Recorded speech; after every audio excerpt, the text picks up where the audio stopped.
নমস্কার, আমি সুবিনয়। গল্প পাঠের আসরে আজ আমি সত্যজিৎ রায়ের লেখা আমি ভূত গল্পটি পাঠ করে শোনাচ্ছি।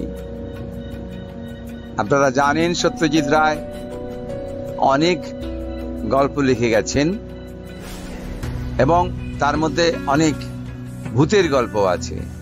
গল্পগুলো ছোটদের হলেও বড়দেরও বিশেষ ভালো লাগে। আমি সেই রকম একটা গল্প আমি ভূত পাঠ করে শোনাচ্ছি। আমি ভূত। আজ থেকে ঠিক 3.5 বছর আগে আমি জ্যান্ত ছিলাম। সেই সময় এই দেওঘরের এই বাড়িতেই না আগুনে পুড়ে আমার জ্যান্ত অবস্থার শেষ হয়। এই বাড়ির নাম লিলি ভিলা।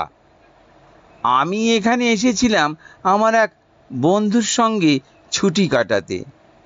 একদিন স্টোভে চা করতে গিয়ে স্টোভ ফেটে আমার কাপড়ে আগুন ধরে যায়।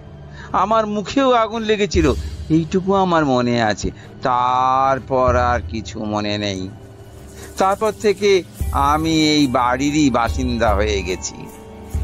আমার চেহারা এখন কিরকম তা আমি নিজে জানি না, কারণ আয়নায় ভূতের ছায়া পড়ে না, জলেও যে পড়ে না সেটা বারুজ্যেদের পুকুরে পরখ করে দেখেছি। খুব যে আহামরি চেহারা নয় সেটা বুঝেছি একটা ঘটনা থেকে। লিলি ভিলায় 2 বছর আগে একটা পরিবার ছুটি কাটাতে এসেছিল। সেই পরিবারের কর্তা একদিন আমার মুখোমুখি পড়ে গিয়ে চোখ কপালে তুলে ভিড়মে গিয়েছিলেন। দোষটা আমারই। ভূত দেখা দেবে কি অদৃশ্য থাকবে সেটা ভূতের মর্জির উপরই নির্ভর করে। আমি অদৃশ্য থাকতে চেয়েছিলাম, কিন্তু অন্যমনস্কতার ফলে ভুল করে দেখা দিয়ে ফেলেছিলাম। এই ঘটনার পরে বুঝতে পেরেছিলাম যে আগুনে পুড়ে শরীর আর মুখের যে অবস্থা হয়েছিল, ভূত হয়েও সেই অবস্থাটাই রয়ে গেছে। এই ভিড়মি দেবার ঘটনার পর থেকেই এ বাড়িতে আর কেউ আসে না, কারণ হানাবাড়ি বলে এটার একটা বদনাম রটে গেছে। আমার পক্ষে এটা লোকসান, কারণ বাড়িতে জ্যান্ত লোকজন থাকলে আমার বেশ ভালোই লাগে। না হলে তো সেই একা একা দিন কাটানো।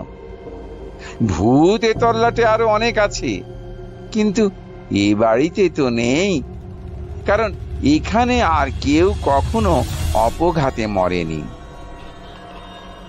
শহরের অন্য জায়গায় যে ভূত আছে তাদের সকলকে আমার পছন্দ নয়। কয়েকজন তো রীতিমতো মন্দ, যেমন নস্করদা, অর্থাৎ ভীম নস্করের ভূত। ওর মতো কুচুকরি ফন্দিবাজ ভূত দুনিয়ায় দুটো হয় না। এই দেওঘরে কিছুদিন আগে লক্ষণ ত্রিপাঠী বলে এক পোস্টমাস্টার ছিলেন। লক্ষণের সঙ্গে সাপে নেউলে সম্পর্ক ছিল স্টেট ব্যাংকের কর্মচারী কান্তিভাই দুবের।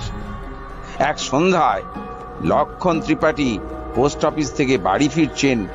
সাবাবুদের বাড়ি পেরিয়ে মাঠটার কাছে আসতেই ভীম নস্করের ভূত করল কি, ঝপ করে একটা তেঁতুল গাছ থেকে নেমে ত্রিপাঠী মশার ঘাটটাই মটকে দিল। তারপর সে কি হই হুল্লোড়, থানা, দারোগা, কোর্ট কাছারি, মামলা মোকদ্দমা, সব শেষে ফাঁসি পর্যন্ত। কার ফাঁসি?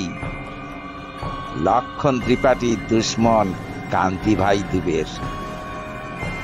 যে খুনটা করল ভীম নস্করের ভূত, ঘটনাটাকে সেই খুনের জন্য দায়ী হলো কান্তিভাই দুবে। এই উদর ভোজা যে বুদর ঘাড়ে চাপবে সেটা জেনে শুনেই নস্করের ভূত করেছিল কাণ্ডটা। আমি বাধা দিয়ে নস্করদাকে বললাম যে তুমি কিন্তু কাজটা ভালো করনি। ভূত হয়েছ বলেই যে জ্যান্ত মানুষের অপকার করতে হবে এমন তো কোনো কথা নেই। তুমি তোমার রাজ্যে তোমার ধান্দা নিয়ে থাকো, আর জ্যান্তরা থাকুক তাদের ধান্দা নিয়ে। দুই জগতে ঠোকাঠকি হলেই যত অনাসৃষ্টি হবে। আমি নিজে সজ্ঞানে কোনো জ্যান্ত মানুষের অনিষ্ট করতে যাইনি, বিশেষ করে যেদিন থেকে বুঝেছি যে আমার চেহারাটা মানুষের মনে আতঙ্ক জাগায়। সেদিন থেকে আমি একদম সাবধান। লিলি ভিলার পিছনে আম কাটার বনের একপাশে একটা পুরনো ভাঙা মালির ঘর আছে, সেখানেই আমি পড়ে থাকি বেশিরভাগ সময়টা। অবশ্যই লিলি ভিলা যখন অনেক দিন থেকেই খালি, কিন্তু কাছেই চৌধুরী বাড়ি থেকে ছেলেরা এখানে লুকোচুরি খেলতে আসে। আশ্চর্য, এই ছেলেগুলোর একদম ভূতের ভয় নেই, কিংবা হয়তো ভূত আছে জেনেই তারা এখানে আসে। যাই হোক, সেই সময়টা আমাকে একদম অদৃশ্য থাকতে হয়। বড়রাই যদি আমাকে দেখে ভিড়মি খায়, তাহলে ছোটদের কি অবস্থা হবে ভাবো তো। না না না, ওসবের মধ্যে আমি নেই। তবে এটাও ঠিক যে ভূতেদেরও একা একা লাগে। আমারই একটা গলতির জন্য লিলি ভিলা এখন হানাবাড়ি, তাই এখানে কেউ এসে থাকতে চায় না। আর আমিও জ্যান্ত মানুষের গলার আওয়াজ, তাদের চলাফেরা, কাজকর্ম, হাসি তামাশার শব্দ কিচ্ছু পাই না। তাই মনটা একদম হু হু করে ওঠে। জ্যান্তরা যদি জানতো যে ভূতরা তাদের সান্নিধ্য কত পছন্দ করে, তাহলে কি তারা ভূতকে এত ভয় পেত? কখনোই না। কিন্তু লিলি ভিলাতেও শেষ পর্যন্ত লোক এসে হাজির হলো। একদিন সকালে একটা সাইকেল রিক্সার হর্ন শুনে ঘর থেকে গলা বাড়িয়ে দেখি রিক্সা থেকে মাল নামছে। কজন লোক? দুজন, একজন বাবু আর একটি চাকর। তাই সই, বেশি লোকের দরকার নেই আমার, নাই মামার চেয়ে কানা মামা ভালো। তবে দূর থেকেই স্পষ্ট দেখতে পেলুম, তাই বলছি বাবুটির বয়স বছর 50-এর কাছাকাছি। মেটে, মাথায় টাক, খোঁচা খোঁচা গোপ, ঘন ভুরু আর ভ্রুকুটি করা চোখ।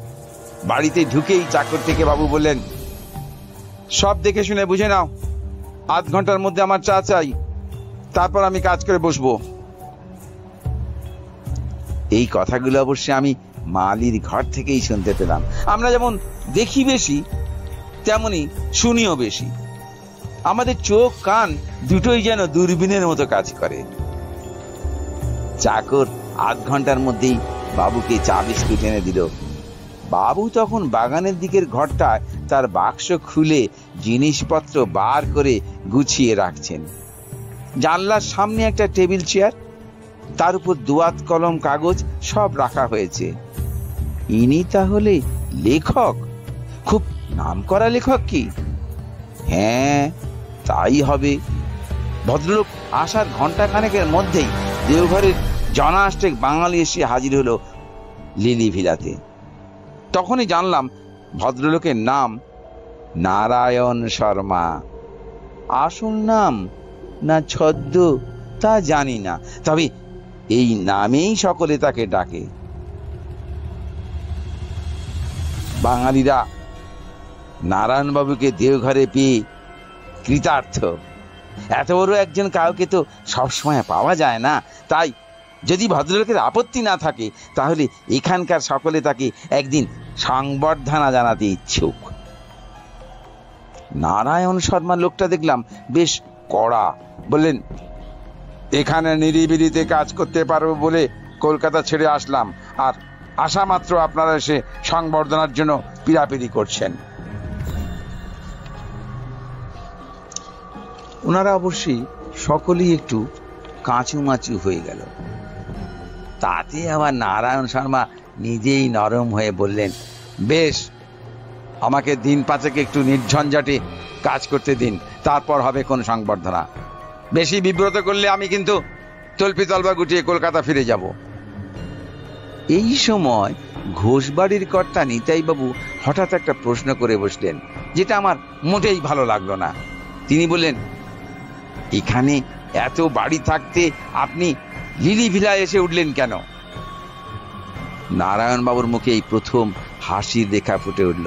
তিনি বললেন, হানা বাড়ি বলে বলছেন তো, তা ভূত যদি আসে তা তো ভালোই হয়, একজন সঙ্গী পাওয়া যাবে।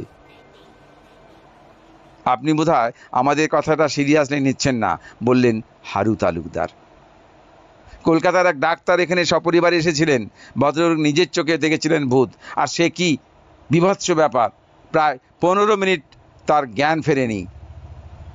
এখানে ভালো ডাক বাংলো আছে, ম্যানেজার আপনার খুব ভক্ত, বললে উনি নিজে এসে সব ব্যবস্থা করে দেবেন, আপনি লীলাভিলি ছাড়ুন। এইবার নারায়ণ শর্মা একটা অদ্ভুত কথা বললেন। আপনারা বোধহয় জানেন না যে প্রেত তত্ত্ব সম্বন্ধে আমি যতটা জানি ততটা খুব কম লোকে জানে। আমার এখানকার লেখার বিষয়ও হচ্ছে এই প্রেত তত্ত্ব। সেই ডাক্তারের অবস্থায় আমাকে কোনোদিন পড়তে হবে না, এটা আমি জোর দিয়ে বলতে পারি। তিনি ভূতের বিরুদ্ধে কোনো প্রিকশন নেননি, কোনো ব্যবস্থা করেননি। আমি সেটা নেব এবং করব। ভূত আমার কিছু করতে পারবে না। আপনারা সৎ উদ্দেশ্য নিয়ে উপদেশ দিতে এসেছেন জানি, কিন্তু আমি এই লিলিভিলাতে থেকেই কাজ করতে চাই। এ বাড়িতে আমি ছেলে বয়সে এসেছি, তখনকার অনেক স্মৃতি আমার এই বাড়ির সঙ্গে জড়িয়ে আছে। ভূতের বিরুদ্ধে ব্যবস্থার কথাটা আমি এই প্রথম শুনলাম, কথাটা আমার ভালো লাগলো না। আর প্রেত তত্ত্ব, ভূত নিয়েও তত্ত্ব হয় নাকি? এসব কি বলছেন নারায়ণ শর্মা? অবশ্যই এখন এসব ভেবে কোনো লাভ নেই, রাতটা আসুক, আপনা থেকেই সব প্রশ্নের উত্তর মিলবে বলে আমার বিশ্বাস। তবে এই ব্যবস্থার কথাটা শুনে অবধি আমার মন বলছিল যে খবরটা একবার অন্তত মজা দেখার জন্য ভীম নস্করকে জানানো উচিত। সে জ্যান্ত মানুষের ঘাড় মটকাবার কায়দা রপ্ত করেছে, না জানি সে খবর শুনে কি বলবে। বেলা যতই বাড়তে লাগলো ততই আমার ছটপটানিও বেড়ে চলল। শেষটায় আর না পেরে অদৃশ্য অবস্থায় মল্লিকদের সেই 200 বছরের পুরনো পোড়ো বাড়িটায় গিয়ে নস্করদার নাম ধরে ডাক দিলাম। সে দোতলার পূব দিকের ছাদ ভাঙা ঘরটা থেকে হাওয়ায় ভেসে নিচে এসে বেশ কড়া সেরেই বলল, এই অসময় কেন? আমি তাকে নারায়ণ শর্মার কথাটা বললাম। শুনে নস্করদা প্রচন্ড ভ্রুকুটি করে বলল, বটে? বলি, ব্যবস্থা কি সে একাই করতে পারে? আমরা পারি না, ব্যবস্থা করবে আমাদের। আমি বললাম, কি করবে তুমি? আমি তখনই বুঝেছিলাম যে নস্করদার মাথায় ফন্দি খেলছে। নস্করদা বললে, কেন? বেঁচে থাকতে 32 বছর ধরে ব্যায়াম করেছিলাম, ডন বৈঠক, মগুর, ডাম্বেল কিছুই বাদ দিইনি। নারায়ণ ছোকরার ঘাড় মটকাবার শক্তি কি আমার নেই? ব্যায়াম যে সে করত সেটা ভীম নস্করকে দেখলেই বোঝা যায়। সে বিষ খেয়ে আত্মহত্যা করেছিল, তাতে তার দেহের কোনো বিকার ঘটেনি। তাই এখনো হাত পা নাড়লে শরীরের মাংসপেশি ঢেউ খেলে যায়। আমি বললাম, তাহলে? আমি জানি যে আমার হৃৎপিণ্ড থাকলে তা এখন ধুকপুক করত। তাহলে আর কিছুই না, বলল নস্করদা। আজ রাত 12টায় নারায়ণ শর্মার আয়ু শেষ। ভূতের সঙ্গে চালাকি করলে আর যেই করুক, ভূত কখনো ক্ষমা করবে না। বাকি দিনটা যে কিভাবে কাটলো তা আমি জানি। এদিকে নারায়ণ শর্মা সারাদিন তার ঘরে বসে লিখে চলেছেন। বিকেলে সূর্য ডোবার বেশ কিছু আগে ভদ্রলোক ঘর থেকে বেরিয়ে উত্তরের রাস্তা ধরে বেশ খানিক হেঁটে আকাশের সন্ধে তারাটা বেরোবার কিছুক্ষণের মধ্যে বাড়ি ফিরলেন। আজ অমাবস্যা, তাই চাঁদ নেই। আমি আমার ডেরা থেকে সবই লক্ষ্য করে যাচ্ছি। এবার নারায়ণ শর্মাকে দেখলাম একটা অদ্ভুত জিনিস করতে। সুটকেস খুলে একটা থলে বার করে তার থেকে একটা গুঁড়ো জিনিসের এক মুঠো নিয়ে একটা ধুনুচির মধ্যে ছড়িয়ে দিয়ে তাতে আগুন দিয়ে ধুনুচিটা ঘরের দরজার চৌকাঠের বাইরে রেখে দিলেন। সেই ধুনুচি থেকে গল গল করে ধোঁয়া উঠতে লাগলো, আর দক্ষিণের হাওয়া সেই ধোঁয়াকে সোজা এনে ফেললো আমার ডেরায়। বাপরে, কি অবস্থা! ওরে বাপরে বাপ! ভূতেরাও কোনো গন্ধ পায় না, কিন্তু এই গন্ধ দেখছি নাকের মধ্যে দিয়ে একেবারে ব্রহ্মতারুতে পৌঁছে গেছে। এ কি সর্বনাশ! এই অবস্থায় নস্করদাও এই বাড়ির তৃষ্ণায় আসতে পারবে না তো। আর সত্যি তাই হলো। মাঝরাত্রি নাগাদ আমার ঘরের পিছনের পাঁচিলের ওদিক থেকে চাপা গোঙানি শুনলাম, সুধন্য, সুধন্য। সুধন্য আমার নাম। বাইরে বেরিয়ে দেখি রাস্তার ধারে ঘাসের উপর নাক টিপে বসে আছে ভীম নস্কর। নাকি সুরেই কথা বলল সে, 21 বছর হলো গঙ্গা প্রাপ্তি ঘটেছে আমার, আর এই প্রথম জ্যান্ত লোকের কাছে হার মানতে হলো আমার। মানুষ যে এত কল করতে পারে সে তো আমার জানা ছিল না। ও লোকটা পড়াশোনা করে নস্করদা, ও অনেক কিছু জানে। এমন একটা লোকের ঘাড় মাটকাতে পারলে কি সুখ হতো বল দেখিনি। সে যে আর হবার নয়, সে তো বুঝতেই পারছো। পারছি। আজ আসি রে, আজ আসি। এক নতুন অভিজ্ঞতা হলো বটে। নস্করদা চলে গেল, আর আমিও নিজের ঘরে ফিরে এলাম। আর তারপরই বুঝতে পারলাম যে আমার ঘুম পাচ্ছি। ভূতের চোখে ঘুম, কি যে অভাবনীয়, অবিশ্বাস্য ব্যাপার। কিন্তু তাহলে কি হবে? ওই ধোঁয়াতে এমন জিনিস আছে যে ভূতকেও ঘুম পাড়ায়। অথচ রাতই হলো তো ভূতের চড়ে বেড়াবার সময়। আমি আর থাকতে পারলাম না। একটা ঝিম ধরা অবস্থায় ঘরের মেঝেতে শুয়ে পড়লাম। ঘুম ভাঙলো একটা গলার শব্দে। সময়টা সকাল। আমি ধরফড়িয়ে উঠে বসলাম। বসেই সামনে তাকিয়ে চক্ষু স্থির। ইনি যে নারায়ণ শর্মা সেটা বুঝতে পারছি, কিন্তু এর এমন দশা হলো কি করে? নারায়ণ শর্মাই আমার প্রশ্নের জবাব দিলেন। চাকরটা ঘুম থেকে ওঠেনি দেখে স্টোভ জ্বালিয়ে চা করতে গেছিলুম। স্টোভটা বাস্ট করে ওরা বোধহয় ওদিকে আমার মৃতদেহের সৎকারের ব্যবস্থা করছে। আমি একটা ডেরা খুঁজছিলাম, তখন এই ঘরটা দেখতে পাই। এখানে আর একজনের ঠাঁই হবে কি? আমি অত্যন্ত খুশি হয়ে বললাম, নিশ্চয়ই হবে। আসুন, নিশ্চয়ই হবে। যাক, 2 মুখ পোড়ায় জমবে ভালো। যাক, 2 মুখ পোড়ায় জমবে ভালো। নমস্কার। গল্প এখানে শেষ। কেমন হলো জানাবেন।